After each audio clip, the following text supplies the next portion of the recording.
الحمد لله وكفى والصلاة والسلام على عباده الذين اصطفى خصوصا على سيدنا وسندنا ومولانا محمد المصطفى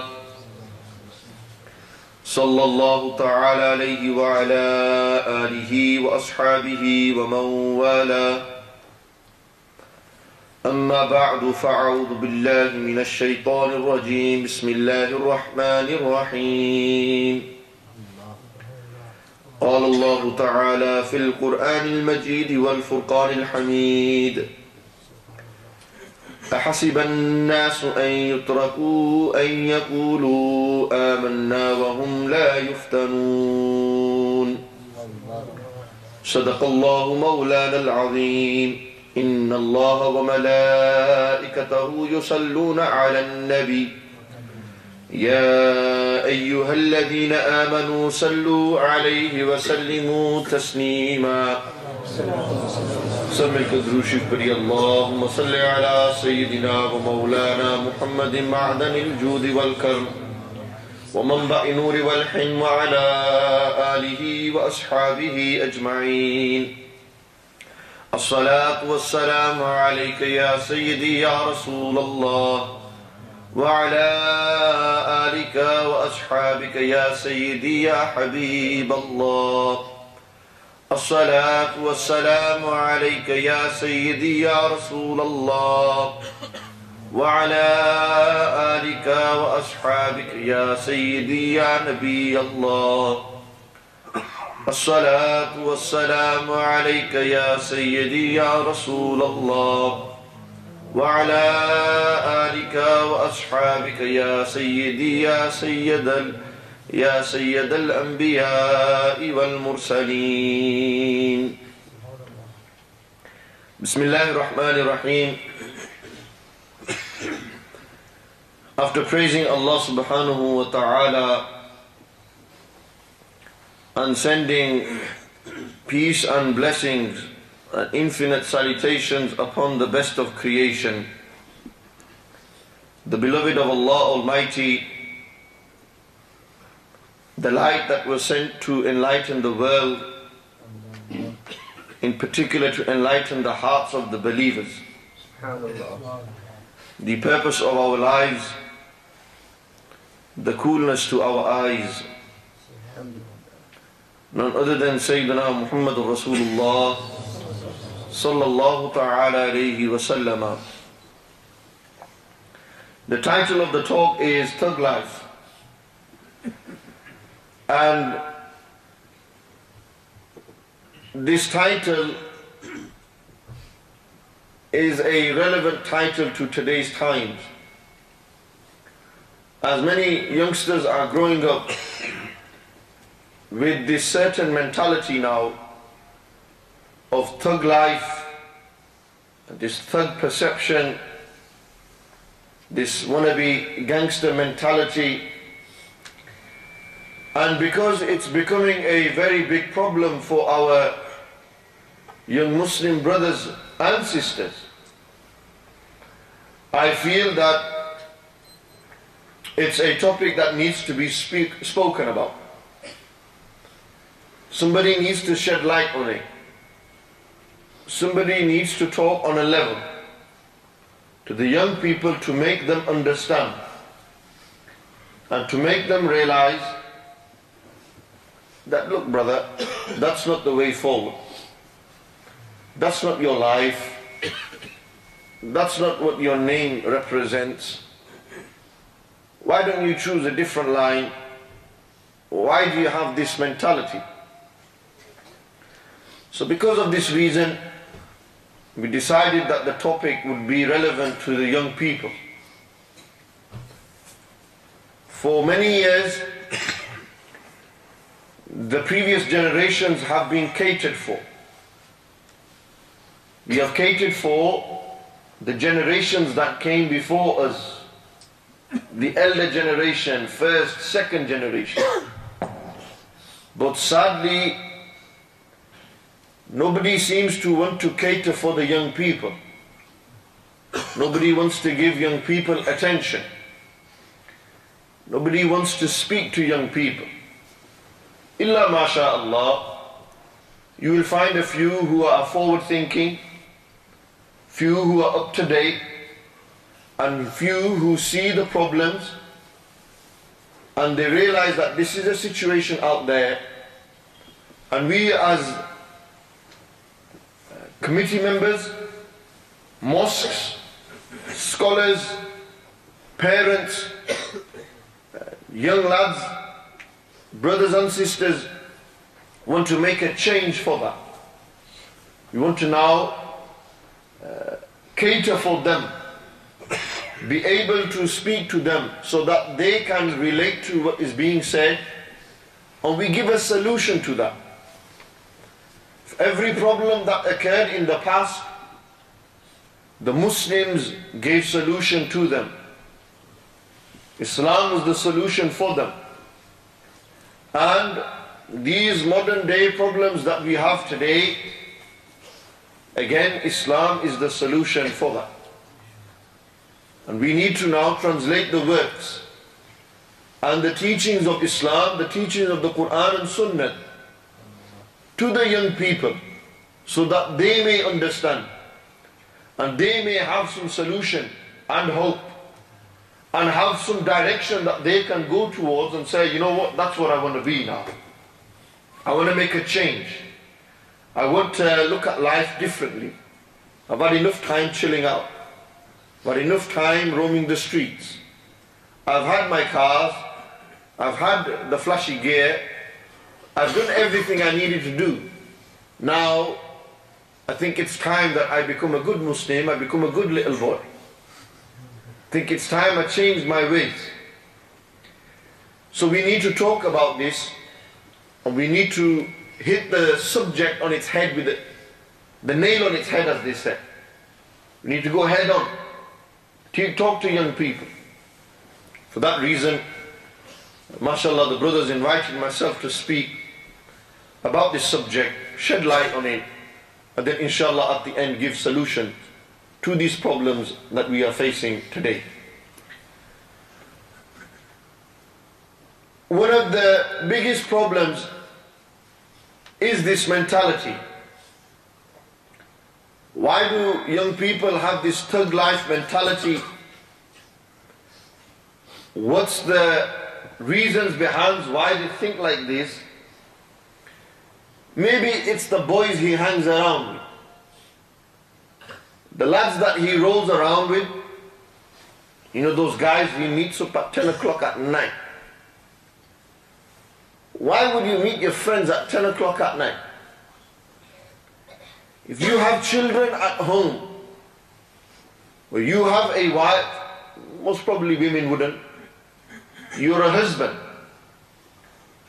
Unless there is a legitimate reason for you to go out at 10, 11 o'clock at night, for example, working, late shift, night shift. If you have a legitimate reason, then it's understandable. But if next man's going out at 11 at night, I beg to wonder why he's going outside. What is he going to find? What shop, which news agents open at 11 at night? Which town centers open at 11 at night? What is he going to do at 11 at night? It's a big problem. Young lads go out at night. Why not during the day? Was it too bright for you?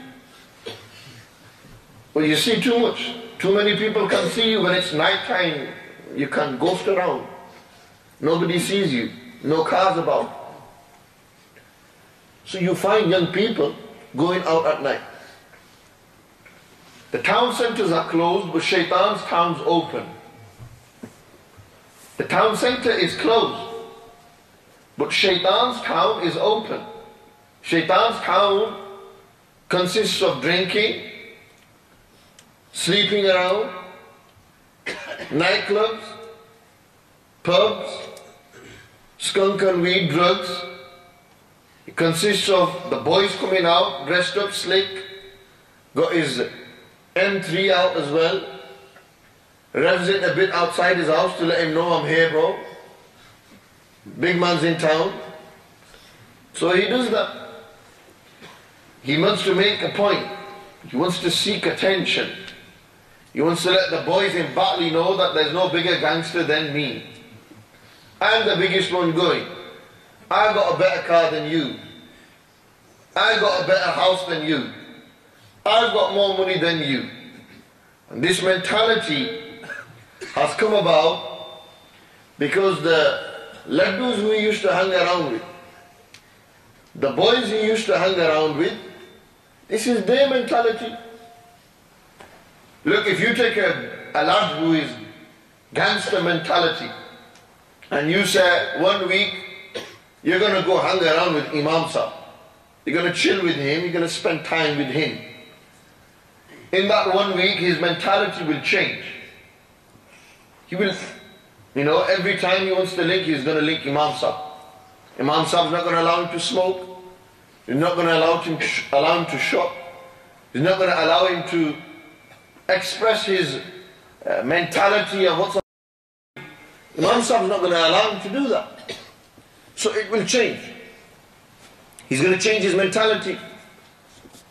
So one of the reasons for why today young people are thinking this thug mentality, this gangster mentality, is because of who they are growing up with. And our parents, they think his friends are good because they know his dad. Because they know his dad, they say, "Putter vi theek ho si." Just because the father is good doesn't mean the son's going to be good. I can give you many examples where father has dari, haji, sahab, he does everything, mashallah. Everything. Putter's a drug dealer. Father's a haji. Big beard, namazi, 5 times, front row. Putter is a dealer on the street. Because his dad's a haji, your dad thinks, chalo, the pure haji hai. He's a haji. The matlab hai, eh bhi theek ho si. He doesn't know that his son's messed up. Oh, we are family, he's a family friend. We can't do that to him. Man, he's my family friend. Because of holding relationships with that family or whatever, because you think he's from a good family, you think, you know what, I can't do it. I've got to allow my son to go there. Because you think it's good. Our parents are oblivious to the truth. And if they know the truth, which they will, if they know the truth, they are scared to hit the nail on the head. Because if they say something to their son will say, "Dad, I can go and do my own thing. I'll move out, no problem. My boys will cater for me. I'll get a flat, no problem. I'll live with my boys." They're scared. And if it's not because they're scared, and because they've been telling you time and time again, they've got sick of you. They've had enough. You give them too much problems. How sad. How sad is it that you are now a pain for your mother and father. You are now a problem for them. You're a tension for them. You're driving them mad. Your own mother and father, you're mentally torturing them. With your behavior, the way you come downstairs dressed up like you're going out for a party. The way you come downstairs answering your mother and father back like you own them. Like you're better than them, you're bigger than them. Bro, you're not bigger than your mother and father. Never. They've lived longer than you. They've seen more than you. If you are talking to them, and you have a disagreement with them, and you say, "Father, look, you are my father," there's no doubt. I don't have a problem with that. But I feel this is the right way. That's a different story. That's what we call in the dictionary compromising. That's a compromise. Sadly, from this extreme, you get somewhere the father says, "It's just me. But you're not right. You can never be right." Subhanallah. One day you was wrong as well. Now you're saying you will never be wrong and your son will never be right. So we have these problems. Fathers neglect the reality. They know that their son's going out at night. What is his son going to be doing at night? 2 o'clock in the morning he doesn't come home. What is he doing out at that time? I don't understand how parents allow their kids to go out, man. I just don't get it. I don't know how they can just turn a blind eye to that.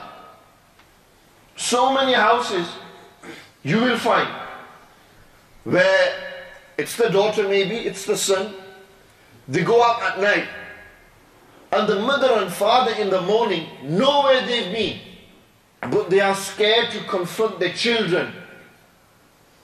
And because of that, you find so many messed up houses. He's got a problem because his son's on drugs, and he's got a problem because she's dating next month. She's got a problem, he's got a problem. Every house has some kind of problem today. Some kind of problem. Whether the father's corrupted, the children are corrupted, the mother's messed up, she's watching too much dramas, she dresses up and goes out. She's 45 years old and she dresses up and goes out. She's married, she's got 5 kids. What thug life mentality is she living? She's living the drama mentality. She watches too much drama, too much Venus TV, and God knows what other channels they watch. That's what it is. It's got to her head. Now she lives her house like a drama. Oh, my drama which they can. I've seen it in a drama. She was doing it. That's how we've got to do it. So this mentality has been influenced, which leads me to another point. How has this mentality come about? The influence of the television.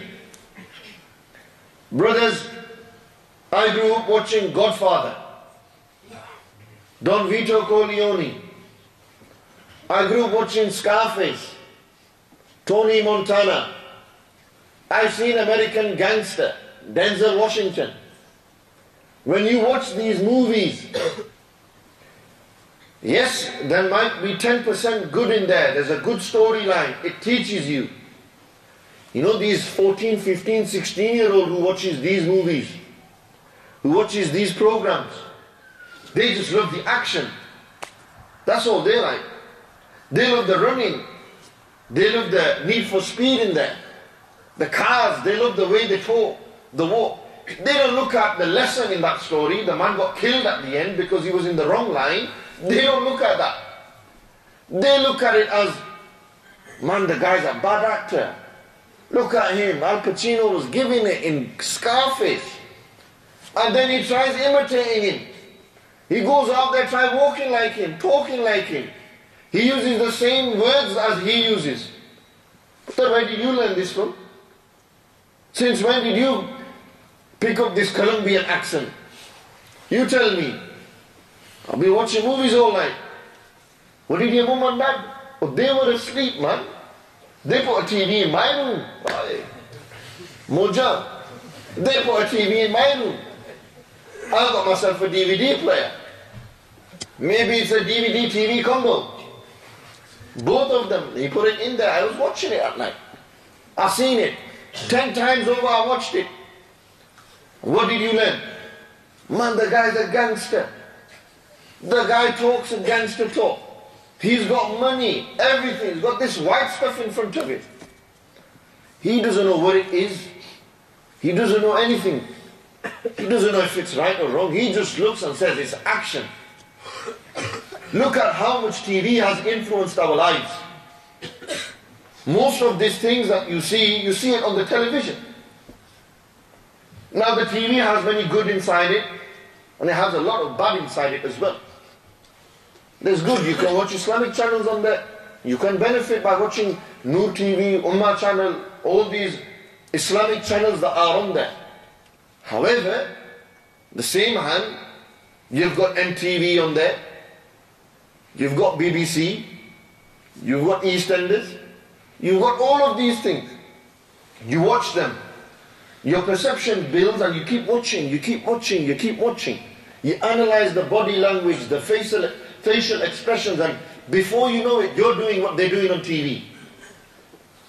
You're doing what they're doing on TV. They show glamour on TV, you want to look glamorous when you go out. They show bad boys on TV, you want to be a bad boy on TV. They show X Factor in your head, you think you're going to win X Factor. Brother, you need to get on X Factor to win it. You start watching X Factor, you think that's it, that's what it is. So this mentality grows through the influence of television. This mentality has grown through the influence of the company. This mentality has grown because the parents didn't put a stop to it. They allowed him. They allowed him to chill. They gave him that freedom. Big word, isn't it? Freedom. It's a massive word in today's world. Freedom is a big word. Whether it's freedom of speech, freedom of expression, freedom. People, the world wants to make you free. They want you to be a free bird. Nobody can stop me mentality. I'm the boss on the street mentality. That's what the world wants you to do. Well, Islam, no doubt, there's no shak or shubha in this. Islam is the religion of freedom. And you know where freedom is found? It's found in the slavery of Allah Almighty. When you become the slave of Allah Almighty, in this slavery, when you become a servant of Allah, in this servitude and slavery to Allah subhanahu wa ta'ala, our Creator, our Lord, in this you find the freedom. You find the freedom. You find limits. Our religion has limits. Those who don't follow this religion have no limits. They have no boundaries. They're limitless. They'll sleep with anyone. They'll talk to anyone. They'll drink anything. They'll do anything. Our religion doesn't allow that. Now, you're a Muslim, but you live your life thinking you're free. You live your life thinking, I can talk to anyone, I can sleep with anyone, I can do anything. Muslims are doing it. You're a Muslim and you're doing that. Is Islam wrong or is that person wrong? Tell me. How can Islam be wrong? The person chooses to do that. He's not following the do's and the don'ts, the rights and the wrongs. He's not following it. So this mentality has come about through the influence of media, through the influence of your company. This thug life, gangster mentality has come about through this society. But you can't blame society. Why are you blaming society for? Why are you saying my cousin brother's doing it, I've got to do it? Because on Eid day, he's got a V-cut. He's got zigzags, I'm going to do the same thing. Because it's a fashion. It's a fashion, it's a norm. Because it's become normal, everyone thinks they have to do it. I've got to do it. Old men are doing it. Middle-aged men are doing it. It's sad, it's such a shocking, this mentality, you know, the West, they want you to have this free mentality. They want you to live free, fearful, fearless, not fearful, fearless. They don't want you to be scared of anything. But I ain't scared of you. Who are you? He says something to me, you think you're a bad boy and you can go blow him. I'll get him knocked out. I'm a gangster as well, I can deal with him. Bro, I got my boys on him. That's what they think. Yeah, my boys will help me out, my boys and that. But when you go 6 feet under, which boys will come to your grave? Who will recognize your grave? Tell me. When you go 6 feet, never mind 6 feet under, when you go into a 6x6 cell, when you're in prison, but how many boys visit you? How many of them write letters to you? How many of them come and see you? Today you get away scot-free with all these crimes. Today you get away free. You know your grave, when you die, it will be a prison cell. Especially for those who think they can get away scot-free today. Who think they can get away free. No, nobody's going to stop me. Fearful, fearless mentality. I'm fearless. Look, nothing can scare me. I ain't scared of you, bro. Who are you? You walk around, you strut around in the streets thinking you're bad. Today you're walking around like that, tomorrow you're going to be an old man. And when you're old, your body's going to get weak. But where's your strength gone? Where's that power gone that you think you had? Today you've got all the respect, you're a renowned drug dealer. Tomorrow you've got no money left, no respect. Brother, where's your respect gone? Where's it gone? Tell me. Where's your power gone? Today you look good, you think you look good, tomorrow there's no looks left. Your face becomes burnt. Bruv, where's your looks gone? Today we think everything I've done myself, bruv, I am who I am. We try to take the credit for everything. Nobody can stop me. I'm more powerful than you, no family can stop me. What we forget to realize is we are Muslims. And as a Muslim, nobody has more power than Allah. Nobody has more power than Allah Almighty. Today you're walking around like 10 men. Tomorrow you could be in a wheelchair. Allah has taught you a lesson. Allah Almighty has taught you a big lesson. You used to walk around thinking you were a bad boy. You walk around thinking you're some big timer. Now where are you? Today you think you can go and pull all the deals off. You can be a bad boy and do what you want. But where are you tomorrow? Where's your power gone? Where's your respect gone? It's not there. Because the true and real power and respect lies with Allah. It lies with Allah Almighty. And if Allah Almighty wants to destroy you, He'll destroy you. Many in the past, Allah has taught them lessons. And the most famous from them, Allah Almighty has kept them as a lesson. Allah Almighty has used them as a lesson. Famous people like Fir'aun, Nimrud, Qarun, Haman, Abu Jahl, Abu Lahab.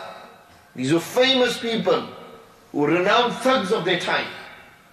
If you want me to relate it to today's terminology, they were the biggest gangsters of their time. They were the biggest thugs of their time. Fir'aun was a huge thug. He was a billionaire, trillionaire, all the gold, all the money, all the power. He killed who he wanted, he left who he wanted, he spared who he wanted. He was worshipped by people. He had it all, everything. More power than what you find people today have. You read about Fir'aun. You read, when Fir'aun found out from the fortune tellers, those who read and who can tell the future, when he found out that there's going to be a boy that's going to destroy him, you know what Fir'aun said? This year, every boy that is born in the household, you will kill him. Next year, every girl that is born, you will kill her. And every year you will keep doing that. You will keep doing that. That's how much power this guy had.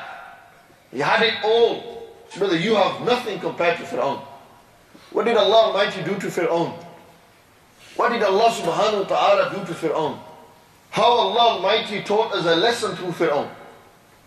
Allah Almighty, the year that the boys were to be killed, there was the one that was going to go toe to toe with Fir'aun. He ended at his house. Look at how Allah Almighty works. The one that was going to bring Fir'aun down, Musa alayhi salatu salam, in a basket, arrived outside Fir'aun's palace. Fir'aun's wife took Musa alayhi salatu salam and said, what a beautiful child. What a beautiful child. We can't kill him, he's beautiful. He's come, we'll spare him.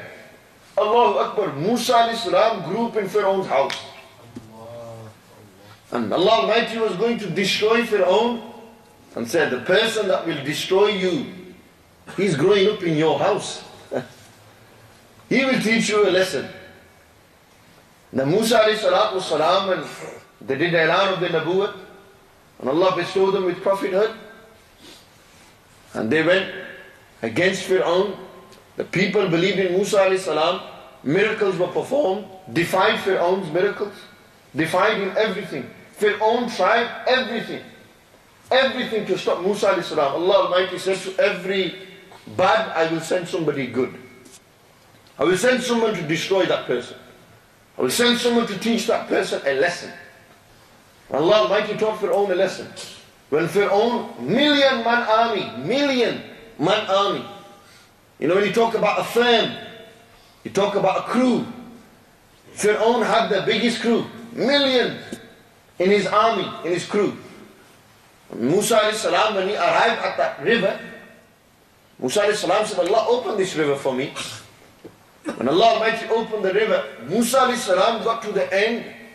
When Fir'aun got to the middle, Allah Almighty said, this is the end of this great tiger. This man who claims to be proud, this man who thinks he's everything, this man who has this thug life mentality of that time, I will destroy him. And what will I use? We'll get into the middle of the sea, and then I will send the water and I will drown him in there. And Allah destroyed Fir'aun. If you go a little further behind in history, and go to Ibrahim alayhi salatu salam and Nimrud. It's another example. Allah destroyed Nimrud. You know what Allah Almighty, how Allah destroyed Nimrud? He sent Ibrahim alayhi salam, warned him, worship one Allah, worship one Allah. Don't think you're everything. Don't get proud. You think you got it. What have you got? You ain't got nothing. Don't do it. Don't do it. Nimrud said, no, I am the man. I've got it all. I've got the crown. I've got the best vehicles of that time. I've got the best clothes of that time. I have control of the whole world. I'm the most powerfulest in this world. Allah Almighty in the Quran said, Inna Allah la yastahyi an yadriba mathalan ma ba'uda. Allah Almighty is not shy to give you examples of a mosquito or something smaller than a mosquito. Allah will give you an example of that. Inna Allah la yastahyi. Allah is not shy. أن يضرب مثلا ما بعوضة, that He gives you an example of a ba'uda, give you an example of a mosquito. What did Allah Almighty do to Nimrud? Allah Almighty sent a mosquito, and the mosquito went up his nose. When the mosquito went up to his nose, it went into his brain, and it began to eat his brain out. Allah Almighty is teaching Nimrud a lesson. Change your ways, otherwise I will destroy you. I will give you such a lesson that I will mention it in the greatest book of all. And it will be an example until the end of time of somebody who thinks he's bad, somebody who thinks he's a thug, somebody who thinks he owns and he has the power, he thinks he's bigger than Allah Almighty in his actions, in his speech. I will teach him a lesson. There's no one bigger than Allah Almighty. Nobody bigger than Allah. No power greater than the power of Allah Almighty. That mosquito began to eat inside Nimrud's head, his brain. Nimrud said to his doctors, look, I'll get the best doctors. Who's going to cure me? The best doctors. He tried, the best doctors came. He said, it's too much pain. You know what to do? Get hammers and start hammering my head. It's too much pain. Look at that. Imagine you're in so much pain and you want the pain to stop. He said, I want you to beat me. I want you to beat me till I'm numb, till I'm black and blue, so I can't feel no more pain. But Allah Almighty, painful death. Look, Allah is teaching this man a lesson. Again and again, you thought you were big. You thought you had it all. Look, I destroyed you with the mosquito, nothing. I ended you with the mosquito, nothing. What are you? You think you're powerful? What have you got? You think you're a thug? You think you're a bad boy? You ain't nothing. You ain't nothing. Allah Almighty will teach these people a lesson. And Allah Almighty taught Nimrud a lesson. When he ate his whole insides out, then in the end, his head was cracked open, his body was battered and bruised, and then he died. Died. That was the end of Nimrud. Look at that. He had everything. Who remembers Nimrud? Who remembers these gangsters, these thugs? Today, one of the influence in our lives of this thug mentality is music. Boy, we listen to too much music, our youth do. When you want to hype yourself up, you put Biggie Smalls on, you put Tupac on. You think I'm going to listen to Tupac and Biggie and I'm going to think I'm a bad boy. I'm going to think I've got it all. I'm going to listen to 50 Cent and The Game. I'm going to listen to Lloyd Banks and I'm going to listen to all these bad boy rappers. And they're going to sing some heavy music and it's got some heavy beats inside it. And you know what? It's going to make me think bad. And that's it. When he wakes up in the morning, he switches his hi-fi on, his stereo on. Music's blaring. Mum's downstairs, he's listening to music upstairs. He's listening to music upstairs. Whether it's a daughter, she puts her music on. Whether you're too scared to do it, what do? You invest in an iPod. You get an iPod, download it onto your iPod, and that's it. Everywhere you go, in your car, everywhere, music, music, music. And that's it. It's taken over your mind. Man, we become slaves to music. We are slaves to the TV. We are hypnotized. When the TV is on, man, we're drawn to it. We can't move away. We don't want to miss the action. You don't want to pause the movie, but you don't want to miss it at the same time. So you'll stay there. You'll stay there. You'll keep watching. It'll fill your mind, and that's it. Hours gone by, 2 hours gone by, 3 hours gone by, and that's it. And when you sit in the masjid for 10 minutes, boy, I'm getting tired, man. I want to get out. It's too hot in here. It's too hot in here. I can't do it. I don't have the patience to sit in a mosque. But I ain't going to a mosque. What am I going to go to the mosque for? I'm a thug. Gangsters don't belong in mosques. Gangsters don't belong in mosques. Gangsters belong on the street. I can't go in the mosque, man. If I'm going to the mosque, Baba's going to say, "Tu go in here. What are you doing here? You got a gangster, go back onto the street." See, that's another issue. It's another problem. Our masjids don't allow these young people in. But we don't open our doors to them. They've come here to change. Baba says, "Tu kya lorna ithe? What are you doing here? Tu kya pehli safai baitha hai, topi nahi laiya?" You say that and he thinks, "Hey, Allah na car hai, to ek malik hai. Car Allah da hai, to ek malik hai. It's the house of Allah, and you think you're also gangster in this house. You think you're a bad boy thug in this house, that you can run it. Chaudhry Sahab, chairman. Man, that's it. Meri Chaudhry to hai." It's true, in every masjid has these problems. Chaudhry Sahab, where's the humility gone, man? It's got to our heads, whether it's in Allah's house or whether it's on the street. It's everywhere, same thing. It's same thing everywhere. Same thing everywhere. You come into the house of Allah, you will find the same mentality here, but it's disguised differently. It's disguised differently. He's got a beard and he's a thug. It's a different disguise. It's different areas, different places. I don't give ishara to this masjid, I'm not interested what happens here. Generally, these talks go out to the public. Someone has to say it. Why are we scared for? Young people are not coming to our masjids. Why? Tell me, why are people coming to the house of Allah? Please, tell me. Why are they not coming here? Why are they going to nightclubs? Why is it every time these young lads come here, he doesn't have a hat on his head, he's not wearing the Islamic clothing, but we frown on him. We look down on him. Why? Because of that, the guy doesn't want to be here. And you know what ends up happening? He goes into the wrong firaq, he goes into the wrong way, they welcome him, and you know what? They change him. When his dad dies, he says, "I'm not going to do dua for my dad, he's dead." This is what happens. They go to the other side. I'm not going to make dua for him, shit. Why should I make dua for him?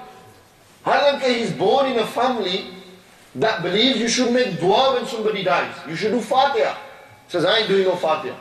But where did it begin from? He came to the house of Allah and they kicked him out. They said, "Tu kya lorna ithe?" Nobody gave him a chance. I'll give you an example. The muazzin of this masjid, or any masjid, anywhere, is most probably an old man. He does the azan. I don't know who it is here. I wasn't here for Isha namaz. He's an old man. Every masjid you go, 95% of the time, if that, most of them that I've been to, it's an old man who is doing the adhan. Old man. Young person, on the deen, has a beard. Why don't you let him do the adhan? His voice is better than yours. His tajweed is better than yours. But no, I am the muezzin. I am in charge. It's a big problem. When are you going to, when you die, who's going to do the azan? If today you don't give them the platform to do it, then tomorrow how are they going to do it? Look 20 years ahead now. Look 20 years ahead. Just look in your life 20 years ahead. But where do you see yourself in 20 years? I ask the same question to my elders. 20 years, where will you be? And 20 years, young lads, where will you be? Just tell me, 20 years time, will you be here?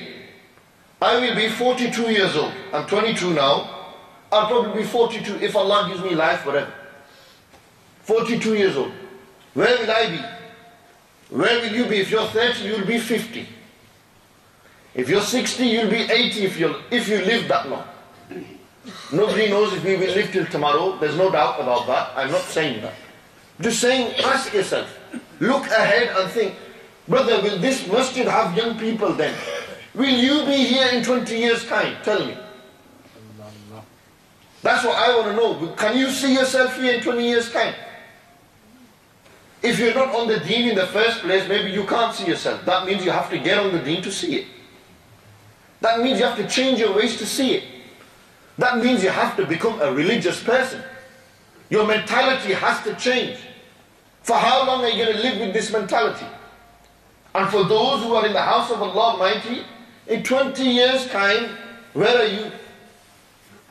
Where is your izzat gone? Today you run the house of Allah, where are you now? You're gone, nobody will remember you. The kursi will go to somebody else. The power will go to somebody else. You will no longer have that power. So we need to think, man. We need to make a change. We need to open our eyes. What are we doing? If young people come into the house of Allah, you should welcome them in. You should have Bismillah, come inside, sit down. Don't worry. If he makes a mistake, you don't swear at him, you don't shout at him. You say, look, Putter, learn. Have sabr. We don't. Me, man. Why do you think young people don't? It's a problem. Today, mashallah, so many young brothers are here. So many. How often will you see this many young people in the house of Allah? 27th night?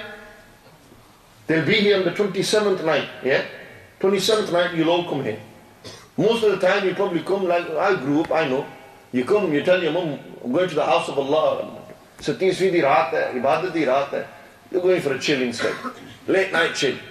One time, chalo, we'll go in 10 minutes, go out. Come home. Where were you put the masjid namaz padna sa? I was at mosque reading namaz. Really, he was chilling out. They come here, 27th night.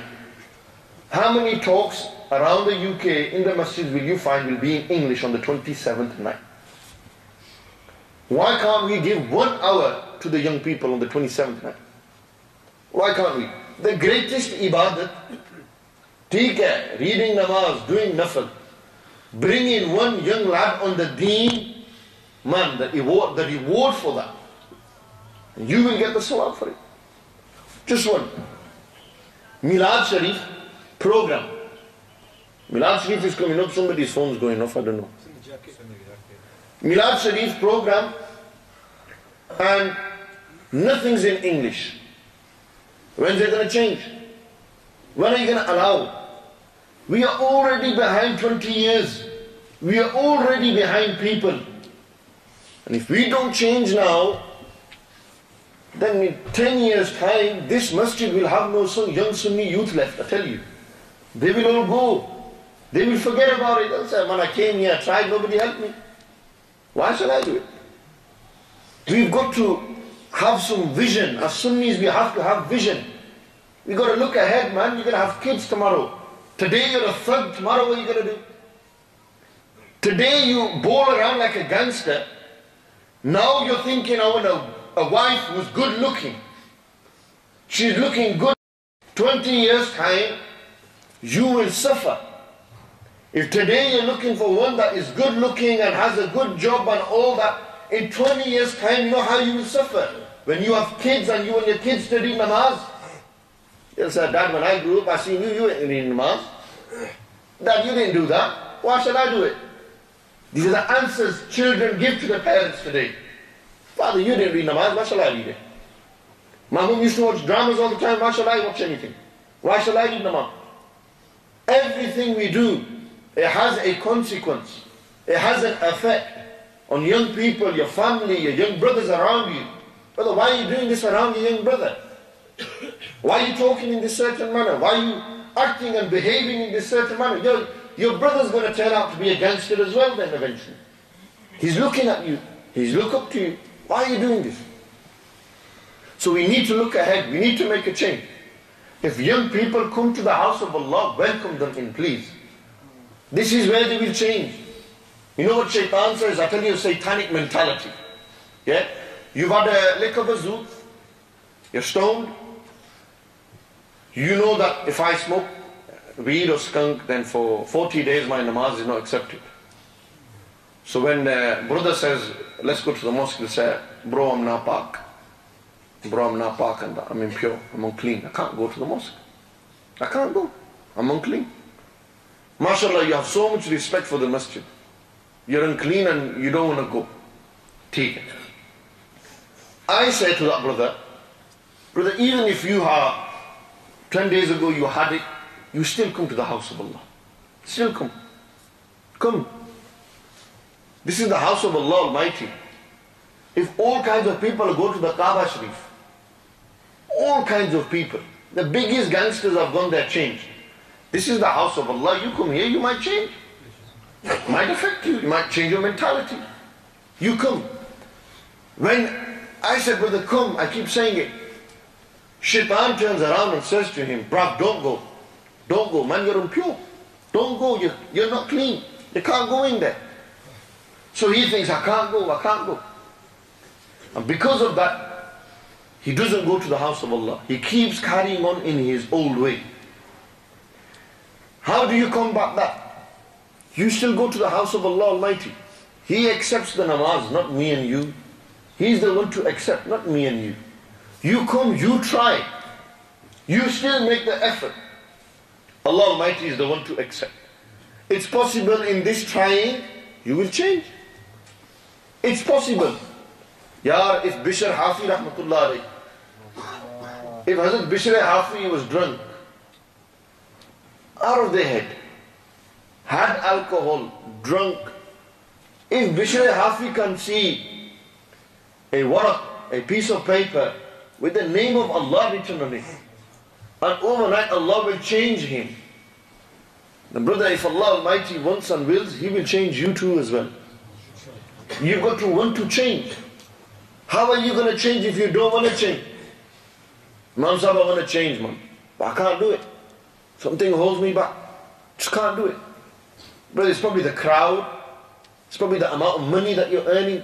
And you think, if I change, then I've got to stop all this, and that means I'm going to get poor, and if I get poor, I don't have. Your pride comes in the way. You want to look good for everyone. What comes in the way is people. You think about people. Yaar, forget thinking about people. People don't care about you. They don't care about you. Everyone is worried about themselves, man. Everyone's selfish out there. Why? Why do you think of people? Yaar, think of Allah. He gave you life. What is Allah going to say to you? What will Allah think of you? Don't think about people. Think what Allah will think of you. And we think, is this going to make Allah happy or is this going to make people happy? Ask yourself these things.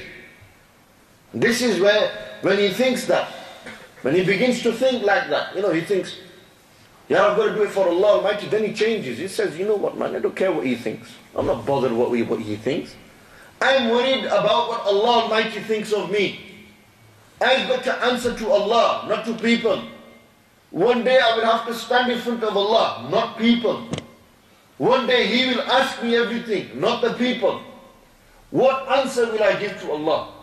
What will I say to Allah when He asks me about my life? When Allah will ask me, how did you spend your youth? You was a young boy, young lad, young man. I gave you health, I gave you wealth, I gave you everything. How did you spend your time? What are you going to say? I spent it in a nightclub? I spent my time thinking I was a thug and a gangster? Is that what you're going to say to Allah? That answer is not good enough, brother. I'm telling you now, it's not good enough. What are you going to say to Allah? I gave you money. What did you do with that money? I gave you health. What are you going to do with your health? I gave you wealth. I gave you family. What did you do with these things? What did you do? What answer will you give to Allah? Have you forgotten about that day? Why do we constantly need reminding? And reality is, one of the solutions to all of this is we need to be reminded. We need reminders every day, every day. You know, you have that dose, if you don't eat, you feel hungry. And if you don't eat and you stop eating, what happens? You'll end up dying. You die from hunger, thirst. If you don't drink, you don't eat. If you are not reminded night and day, if you are not reminded about the reality, what ends up happening? You live the fantasy. You start living fantasy life. Oh, I'm going to do this, I'm going to do that. You get so caught up in the dunya, you forget the real world. We need to be reminded time and time again. Brother, one day you're going to die. We're going to die. That's the reality, man. No gangsters live forever. No gangster has ever lived forever. Name me one. Al Capone, he didn't live forever, he died. Crazy twins, down south, they died one day. All these gangsters, everyone has to die one day. But where are they all gone? Where have they gone? So powerful, so much everything. When they die, so helpless. So helpless, can't do nothing. Allahu Akbar. Look at how much Allah gives us an example through a dead body. Look at that, a dead body in front of you is helpless. When it needs to be washed before it's shrouded, it can't wash himself now. Me and you today can wash our bodies. When we will die, brother, I can't wash myself. I need you to wash me. I'm naked. I need clothing. Brother, you can't clothe yourself. You need to be clothed. Somebody will shroud you with white pieces of cloth. Brother, where's your power gone? Where's the thug life gone? This is the reality, man. How sad is it? How sad is it? How unfortunate is it? Imagine, just for one moment, young lads who are sitting here. Your dad was to die. Your dad was to die. Your mum was to die.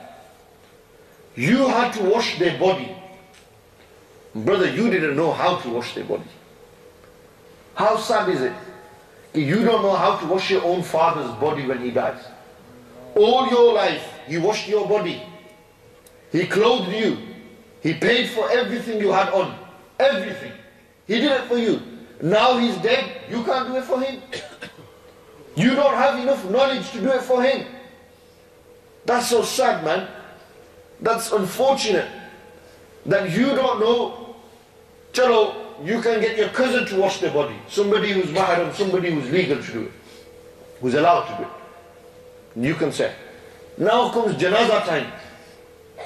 You have to read the namaz janazah of your father. You don't even know what to read in salatul janazah. After the first takbir, you don't even know what to read. Brother, you don't even know how to read janazah namaz. Never mind. Every time he says Allahu Akbar, you raise your hands, you don't know, you look around.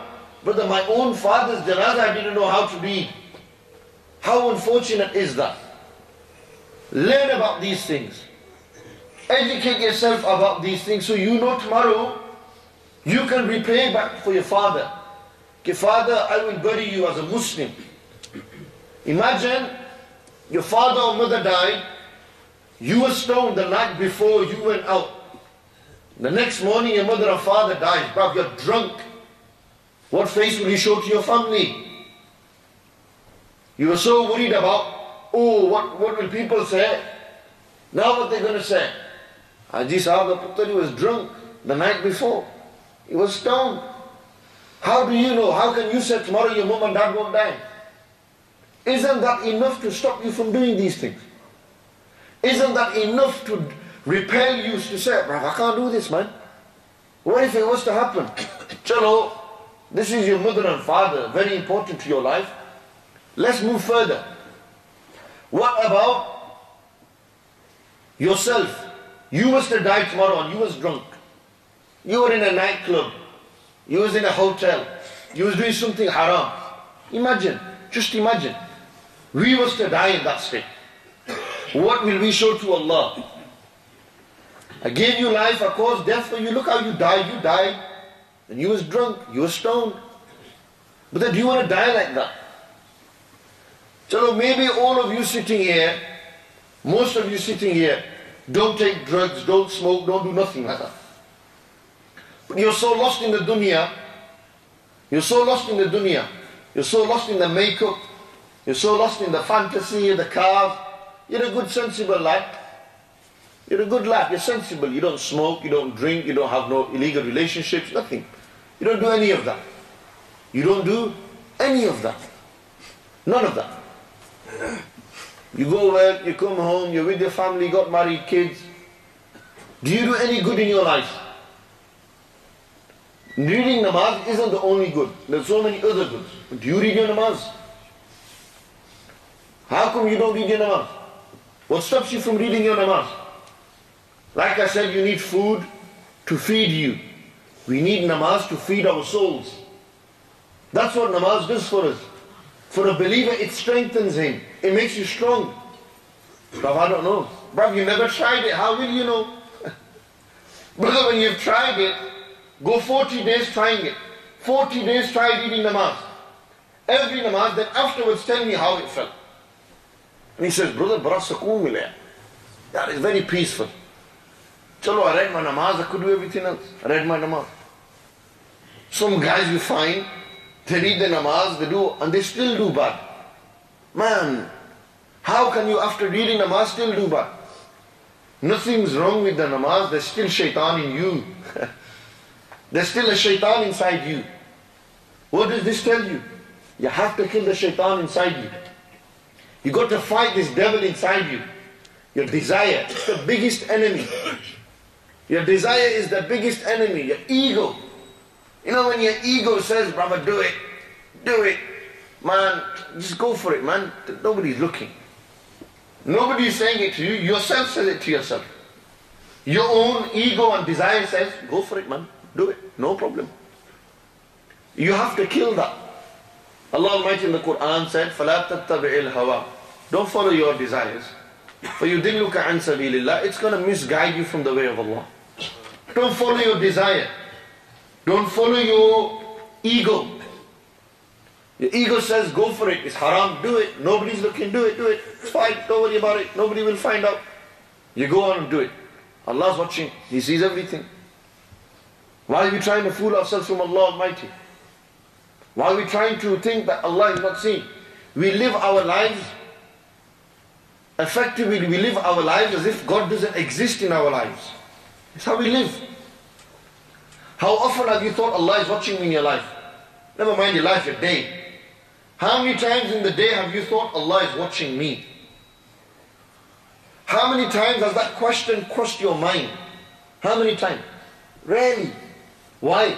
Because our mind's so caught up in the dunya. We're so caught up with the world. Our teaching, our education, we forgot Allah. The one who gave us everything, we forgot Him. When reality hits you, bang, it's knocked you out, then, oh, Allah, help me. Then you start making dua, Allah Almighty, help me. You're the one to help me. You are everything for me. Then you turn to Allah. When you need, then you turn to Allah. When there's no Allah subhanahu wa ta'ala in your life, then I'm fine, brother, I can crack on, mate, I'm doing it all. I'm everything. That's what happens, isn't it? How many times in your life has that happened to you? You thought, somebody dies, then you become religious for 2-3 days. Ramadan comes, you become religious for a month.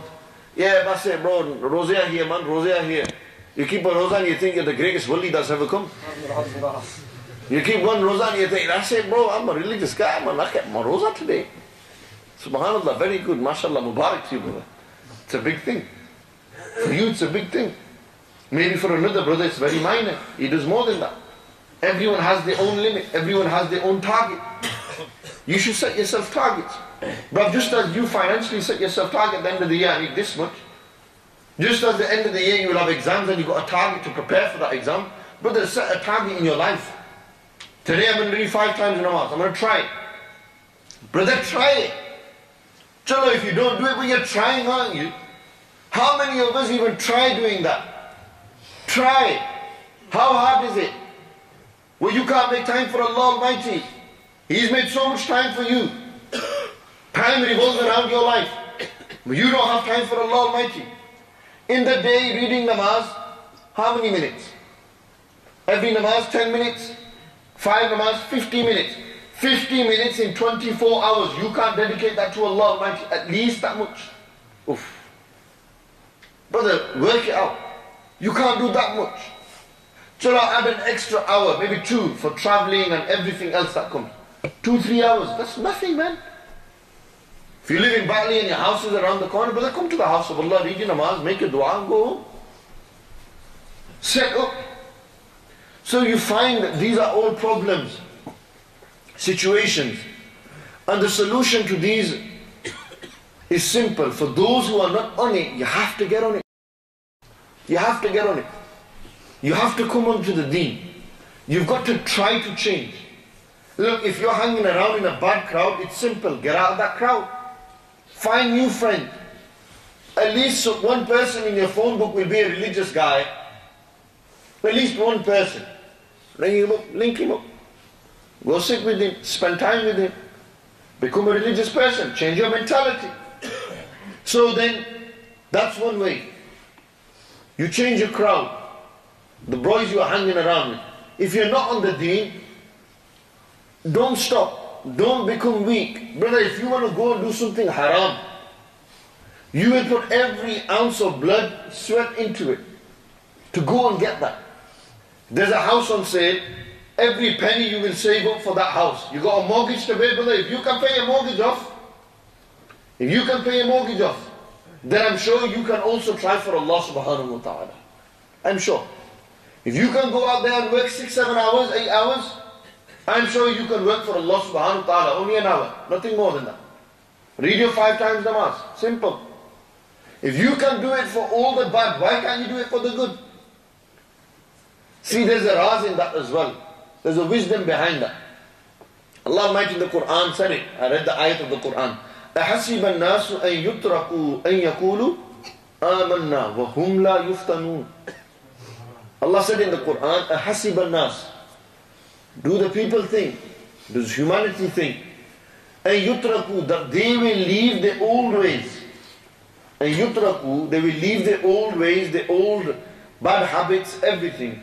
أَن يَقُولُوا آمَنَّا. And then they will say, آمَنَّا وَصَدَّقْنَا. We believe in you, we follow you, we trust you, I believe in Allah, everything, I read my namaz, everything. They will become religious people. They're going to leave the old way and become a religious person.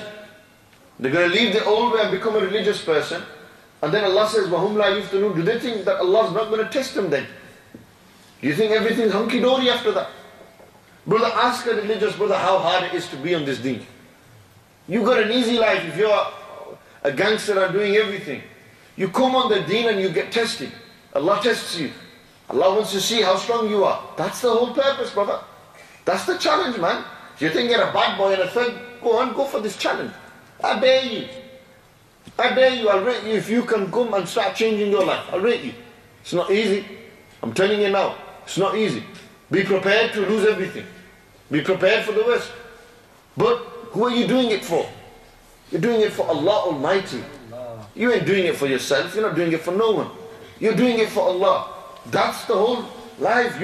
You have to believe in Allah so much that, yes, He's going to give me an ajr. We believe in Allah. Look how strong our iman should be. We believe in Allah, yet we have never seen Him. We can't even imagine Allah, but we believe in Him. Yeah, if He can give us food, everything, we believe in Him so much. Brother, you should have the power and capability inside you. The other thing is, you find a role model in your life. You follow someone in your life. You go and attach yourself to someone. Today we are going through the month of Muharram al-Haram. This is a month, a very blessed month. This is the month in which Imam Hussain ibn Ali radiyallahu ta'ala anhuma passed away. You know who Imam Hussain is? He's a role model for me and you. That's what Sayyidina Imam Hussain is. You know what Karbala is to me and you? Karbala to me and to young people is this. This is the message of Karbala to young people. That you can sacrifice everything in your life. You can do it for the sake of Allah Almighty. Imam Hussain, he was only 4 or 5 years old, 6 years old. Nabi Sallallahu Alaihi Wasallam said to them, "O my grandson, O my son, In the 60s, you will be killed. You'll be martyred. There'll be a group of people who will martyr you. Nabi Islam told them before they died, before they left this world, they're going to be martyred. Imam Hussain grew up like this. Nabi Islam also said, Hassan and Hussain, you are the leaders of Jannat. We're the leaders of Jannat. What did they do? Did they live on this and say, that's it man, I've made it. My grandfathers told me I'm in Jannat. I'm a leader of Jannat. I don't need to read namaz. I don't need to do Hajj. No. Imam Hussain went there. He could have turned around. He could have asked Allah anything. Allah would have gave him. He's the beloved of Allah subhanahu wa ta'ala. He's one of the chosen. The grandson of Rasulullah sallallahu. He holds the same blood as the Prophet sallallahu alayhi wasallam. Imam Hussain arrived. They could have turned around. They didn't need to fight that battle. But why did they stand there? Why? For the truth. Imam Hussain was fighting the thug of that time, the tyrant of that time, who was Yazid. Yazid had a false claim. His claim was that he was the rightful owner to the power of Islam. He was the rightful owner to lead the people. Imam Hussain wasn't interested in the power. He wasn't interested in the leadership. Imam Hussain said, this person can't be in charge of us. This person is a tyrant, is a thug. Look, he drinks, he sleeps around, he eats the people's money, he does all this haram, he doesn't read his namaz. He's our leader? No. Imam Hussain said, I have to stop him. My duty and my job is to stop this person. Look, if this person carries on like this, then people will think Islam is a religion that allows tyrants like this. Somebody has to stand against Yazid and his army. When Imam Ali Maqam, Sayyidina Imam Hussain ibn Ali radiyallahu ta'ala anhu arrived, Midani Karbala, brother, what have you faced in your life? Tell me. What have we done in our lives? One little test and we start crying. One little test and say, I can't handle it, stop it. That's what we do. Imam Hussain was tested to every moment in this waqia. Every moment. 10 days, no water. No water for 10 days, Imam Hussain. They had to feed 72 people in their family. Their children were there. Their beloved loved ones, their spouses, everyone. They were all there. Their nephews were there. Their nieces were there. All come to Karbala. When Imam Hussain got to the land of Karbala, they asked the person, where are we? He said, you are in Karb wa Bala. You are in the land of Karb and Bala. And this is why we call it Karbala.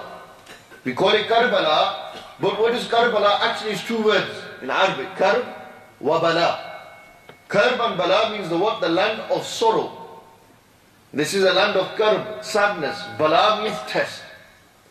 When Imam Hussain heard that he is come to Karbala, Karbala, Imam Hussain said, we will stop here. This is where I will end. This is where the end of the road is. When they sat there, 10 days, no water.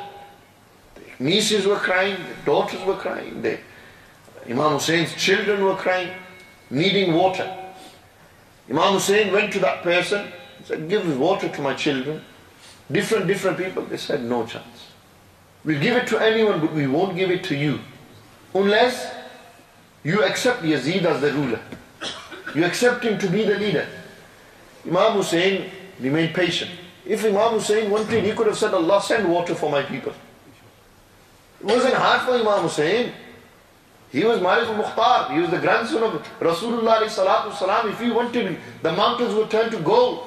If he wanted, Imam Hussain is teaching us a lesson. That when you come on this path, when you come on the deen, when you leave your old ways, you will be tested by Allah. If the most beloveds to Allah, who didn't do no wrong in their lives, who were mahfuz in their life, Allah protected them from wrongs. If they are tested, then Hazrat, who are me and you? Who are me and you? When Imam Ali Maqam, Imam Hussain ibn Ali radiyallahu ta'ala anhuma, when they were there, days passed by, 7th of Muharram, 10th of Muharram, after dialogue between the two, the army of Yazid, the army of Imam Hussain radiallahu ta'ala, they had no army, their family is sent. They decided eventually, finally, the Mukhtasaran, I will summarize the story. They said, we are going to fight you. We will do battle with you. Imam Hussain, at all costs, didn't want to fight them. This wasn't the idea, wasn't their way. They didn't want to. But they were forced in a circumstance. These people are going to butcher us, slaughter us. Imam Hussain, when they arrived on that Maidan, understand that the line of Allah has arrived. He's the son of Ali Sher Khuda, Mushkil Kusha. He has the blood of Khaybar inside him. He has the blood of Ali radiyallahu anhu inside him. When Hazrat Ali Sher Khuda, Mushkil Kusha radiyallahu ta'ala anhu's son, Sayyidina Imam Hussain ibn Ali radiyallahu ta'ala anhuma arrived, and on the day, the night before, the family came to them and said, what shall we do? And Imam Hussain said, tonight, go to your khayme, go to your tents, and worship Allah all night. Make dua to Allah all night. Read tahajjud, read the Quran. Do tilawat of the Quran. In the morning, we will stand and make dua. Imam Hussain ibn Ali, their sacrifices, in the history of mankind, you will not find sacrifices like this, I tell you. You read, you will never find a sacrifice. Fine, it's a big thing to sacrifice yourself. But then to sacrifice your eldest son, Ali Akbar. Ali Akbar stood to sacrifice your brother's son, Imam Qasim, the son of Imam Hassan, radiyallahu ta'ala anhu. He went there. When Imam Qasim arrived, they said, who are you? He said, I'm the son of Hazrat Hassan al-Mujtaba. I'm the son of Hazrat Imam Hassan. I'm the grandson of Ali Sher Khuda.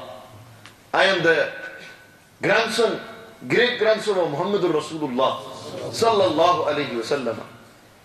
This is who I am. So we will do battle. Hazrat Imam Qasim was martyred. Imam Muhammad and Aun were martyred. Then Ali Akbar stood. They went onto the battlefield. Who are you? He said, I am the son of Imam Hussain. I am the son of the man who you want to kill. I am the son of the one whose blood you are thirsty for. I am his son, the grandson of Ali Sher Khuda. Fight me. The best fighter of all of them, the best fighter, he had 4 sons. He said, I will send my son to fight you. Why am I going to fight you? Who are you? He said, you can send your whole army to me, I will kill them. One by one his sons came. One by one he sent the heads back to his father. And said, I've done. And then Shimr and these, they said, Amr bin Sa'ad, they said, where are your sons gone? What are you? He said, I'll fight you as well. When Hazrat Ali Akbar radiyallahu ta'ala anhu fought them, did battle with them, then they came back and they were thirsty. And they said, oh my father, I'm thirsty. Quench my thirst, give me water. I pick a qasam by Allah, if you give me water, one by one I will destroy this army by myself. And Imam Hussain said, I have no water to give you, my son. They've stopped the water from us. There's no water that I can give you. Come, quench your thirst with my tongue. Quench your thirst with my saliva and go and fight. When Ali Akbar was martyred, understand the life of Imam Hussain has gone. Your children are your life. When Imam Hussain ibn Ali radiyallahu anh sacrificed his son Ali Akbar, he said, Allah, like the great Ibrahim sacrificed Ismail, he was to sacrifice him. Nobody was slaughtered him. My son has been sacrificed and slaughtered. I've done what Hazrat Ibrahim alayhi salatu wasalam did. I sacrificed my son for you. Then Hazrat Imam Zainul Abidin, Ali Awsat, remember they had 3 main sons, Ali Akbar, Ali Awsat and Ali Asghar. Hazrat Ali Awsat was who? Hazrat Imam Zainul Abidin. He was a teenager. Ali Akbar was 19 years old. Young man, fresh, strong, and the son of Sher Khuda, Mushkil Kusha inside. When they were martyred, Imam Zain al-Abidin was ill. He was in the tents with the women, with his sister Sakina, all these. He said, I want to fight my father. My elder brother has been martyred. My cousin brothers have been martyred. The great Abbas Alamdar. Hazrat Abbas' story, Allahu Akbar, what Hazrat Abbas did, the khutbah he gave on Karbala, when the river that was taken under siege by the army of Yazid, Hazrat Abbas Alamdar heard Sayyidah Sakina crying. When he heard Sayyidah Sakina cry, looking for water to quench her thirst, and he said, I will go and get you water, Sakina, don't cry. Took ijazat from Imam Ali Maqam, got onto their horse, and Hazrat Abbas Alamdar went to the riverbank. In front of him was an army. They said, who are you? He said, I am Abbas Alamdar. What do you want? I've come to get water. Hazrat Abbas began to fight them. One by one he fought them. Got to the riverbank, took the water, put it into the canister, put it around their neck. Now Hazrat Abbas has got through the army, he has to fight the army to get back up. Allahu Akbar, Hazrat Abbas is Alamdar, Shuja'at, the courage of this man. When his horse was slain, he was on foot, he carried on, running towards the tent to quench the thirst of Sayyidah Sakina, the daughter of Imam Hussain. When Hazrat Abbas Alamdar radiyallahu ta'ala went to this point, he began to fight them. They chopped the right arm of Abbas Alamdar off. Hazrat Abbas took the canister, put it around their left arm. Began to fight them with their left arm. Then their left arm was chopped off. Hazrat Abbas Alamdar has no arms to fight with. He said, I have to get my water back to the Sayyidah Sakina radiyallahu ta'ala anha. Abbas Alamdar, the water in their mouth now, holding the canister, running back. And they slayed him. He was martyred.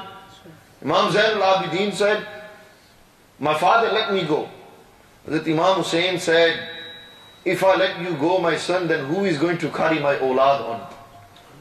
Where will the lineage continue from? Every nasab and hasab will end, except the nasab and the hasab of Fatima radiyallahu anha. Her nasab will continue until Qiyamah. Her nasab will continue until Qiyamah. Her awlad will continue until Qiyamah. You are the one who will carry this on. You are the amanat that will be left for the people. You are the sacrifice that I am giving for that side. Then Imam Ali Maqam took this youngest son, 6 months old, Ali Asghar, and said, oh Yazidis, fine, you want my blood, you want to quench my thirst, that's fine. But what has my 6-month-old son done to you? Give him water, let him live. And from there, the evil Shimmer fired an arrow straight into the neck of Ali Asghar. Ali Asghar, 6 months old, in the hands of his father is killed.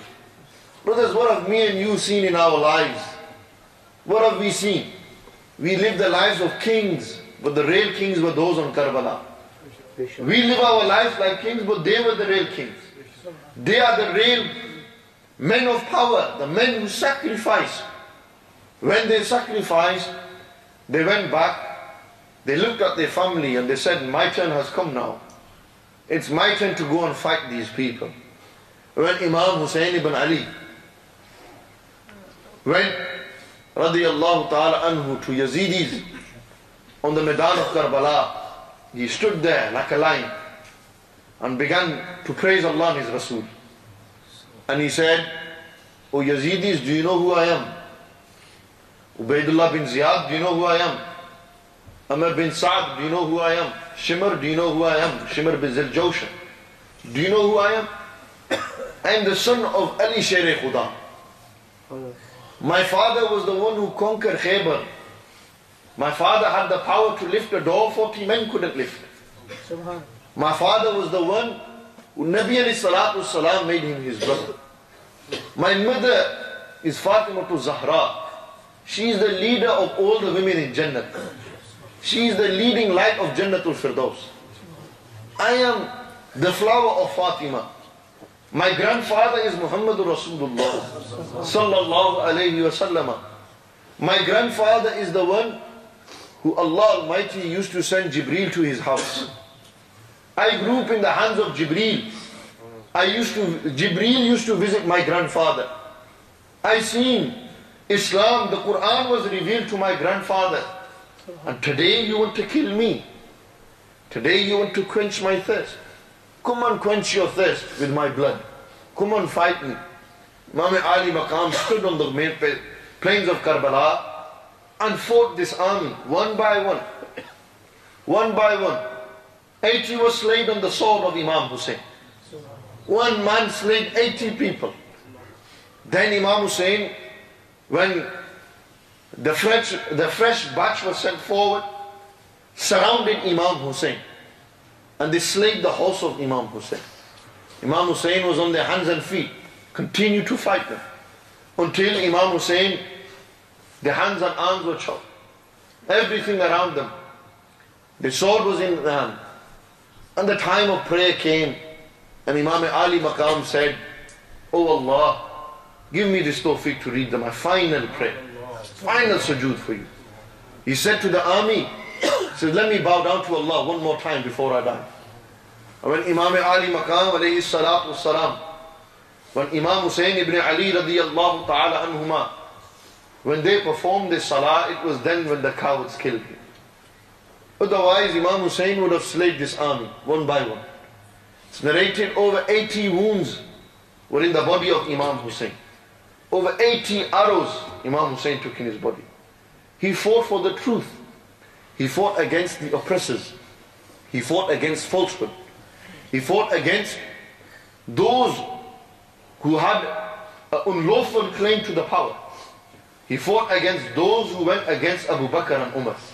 He fought against those who went against the tariqah of Abu Bakr and Umar. Radiyallahu ta'ala anhu. This was Hazrat Imam Hussain, a role model for me and you. In the 61st year of Hijri, on the 10th of Muharram, Imam Hussain was martyred. This is why we remember Imam Hussain in this month. We remember his sacrifices. We remember the great feat of Imam Hussain. For us, as the Ahlul Sunnah, it was a day of success. Had Imam Hussain not done this, then today we wouldn't be where we are. For others, it's a sad day. They cry, they moan, they beat themselves up in regret over this. Why are you regretting and crying? It's sad, no doubt. Imam Hussain was martyred. We feel that. But on the other hand, had Imam Hussain not done what he done, then we wouldn't be where we are today. History wouldn't have men like Hussain. No history can boast a man like Imam Hussain. No civilization can come up with a man like Imam Hussain. Imam Hussain was the grandson of Rasulullah sallallahu alaihi wasallam. Imam Hussain is the best role model for me and you. They taught us don't miss your namaz under no circumstance. They taught us fight and defend the truth. Stand up for the truth. Fight against the people who oppress the oppressors. Defend the oppressed people. This was Imam Hussain ibn Ali radiyallahu ta'ala anhuma. This is the role model. Today we've got to be strong. You believe in Allah, you will be tested by Allah. Turn to Allah subhanahu wa ta'ala, ask Him for help. Turn to Rasulullah sallallahu alaihi wasallam and ask Allah Almighty through Rasulullah sallallahu alaihi wasallam. And this is how you will become strong. These are your role models. Today, in modern times, look what's happening in Gaza again, and I finish with this. The war has begun against the Palestinians. Again, look at how we are living our lives and our Palestinian brothers and sisters are being slaughtered around the world. Muslims are being slaughtered. What are we doing to help them? We should create awareness. We should fundraise. We should try to give money towards them so that we can support them and help them. We can get we can help them financially so that they can defeat those who are going against them, the Zionists. It's the reality. There is a war against Islam. There's a war against the Palestinians. On YouTube, young girls are crying out, when's the next Salahuddin going to come? Oh Allah, send a man like Salahuddin to us. So Salahuddin al-Ayyubi can return and he can destroy and he can conquer Baytul Muqaddas again, Jerusalem again. He can conquer a Masjid al-Aqsa again. We are crying out for men who can stand for their deen, who can walk on the street and be proud to be Muslims. Young brothers, Nabi alayhi salam's honor is coming under attack. People are going against Nabi alayhi salatu wasalam. People are making videos against Nabi alayhi salatu wasalam. On the day of Qiyamah, Nabi alayhi salam will ask his ummah, what did you do when people were questioning me? How did you defend my maqam? Brothers, how will we answer to the Prophet alayhi salam? What are you going to say? You were in a nightclub? When people were questioning Nabi alayhi salam, what are you going to say? You thought you were a thug? Brother, it's not going to help you on that day. Turn to Rasulullah alayhi salatu wasalam, adopt his sunnah, become his lover, become his follower, and show the world that you follow Rasulullah alayhi salatu wasalam. Show them that you follow Nabi alayhi salatu wasalam. When somebody asks you, why are you wearing what you are wearing? And you say, our leader wore this. Young Muslims, you become the leaders and followers of Rasulullah sallallahu alayhi wasallam as ummah. You become. We need leaders today. We need young men to leave this fitna and fasad and this old way and to stand for the sake of Islam in these testing times. I hope that all of you will take benefit from what I have said. I hope that all of you will, and I hope that myself, I follow what I have said. And Allah subhanahu wa ta'ala forgives us for all the wrongs we have done in our lives. And Allah give us tawfiq to make sincere tawbah in our lives. We get to repent to Him before we die. And we get to repent to Him before we go to sleep every night. We ask Allah forgive us for all our wrongs. And that Allah subhanahu wa ta'ala makes us beloved to His Prophet sallallahu alaihi wasallam, and that we follow the footsteps and we have a role model in Imam Hussain. We become like Imam Hussain.